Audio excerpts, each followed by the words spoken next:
আলাইকুম। আজকে আমরা শুনবো হযরত শীস আলাইহিস সালামের জীবন কাহিনী। হযরত শীস আলাইহিস সালাম ছিলেন পৃথিবীর দ্বিতীয় নবী। মানব জাতির ইতিহাসে যখন প্রথম রক্ত ঝরেছিল, হাবিল আলাইহিস সালাম শহীদ হয়েছিলেন, তখন পৃথিবী নীরব হয়ে গিয়েছিল। শোক, বেদনা আর দুঃখে ভেঙে পড়েছিলেন মানব জাতির পিতা হযরত আদম আলাইহিস সালাম ও মা হাওয়া আলাইহিস সালাম। সেই গভীর বেদনার সময় আল্লাহ তাআলা মানব জাতিকে দান করলেন এক মহা উপহার,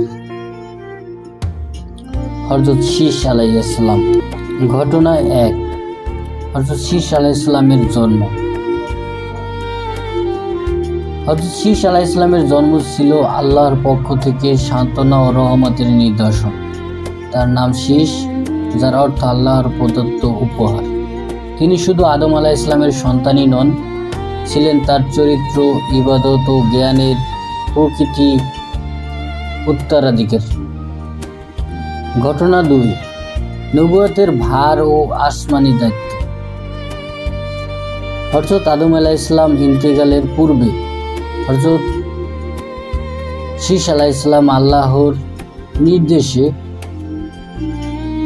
মানব জাতির নেতৃত্ব দায়িত্ব অর্পণ করেন। এরপর আল্লাহ তাআলা তাকে নবুয়ত দান করেন। বর্ণিত আছে যে তার উপর 50টি সহিফা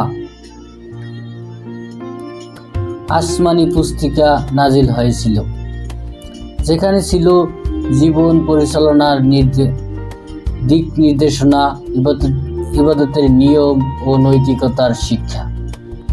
ঘটনা 3, দাওয়াত, অন্ধকারের আলোর পথ।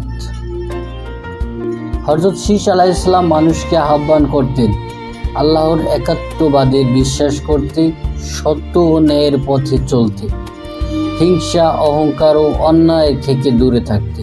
তিনি মানুষকে বুঝিয়েছেন আল্লাহর অনুগতই শান্তির একমাত্র পথ। ঘটনা 4, সততা, সূচনা ও মানব কল্যাণ।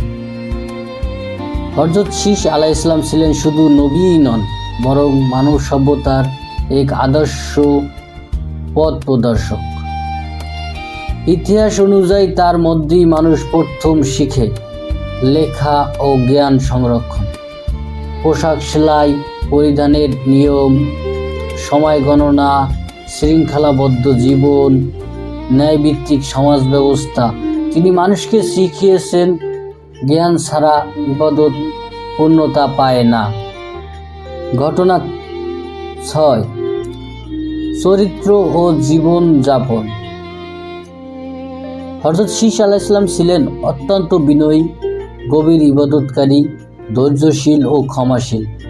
ক্ষমতা থাকা সত্ত্বেও তিনি সাধারণ মানুষের মতো জীবনযাপন করতেন।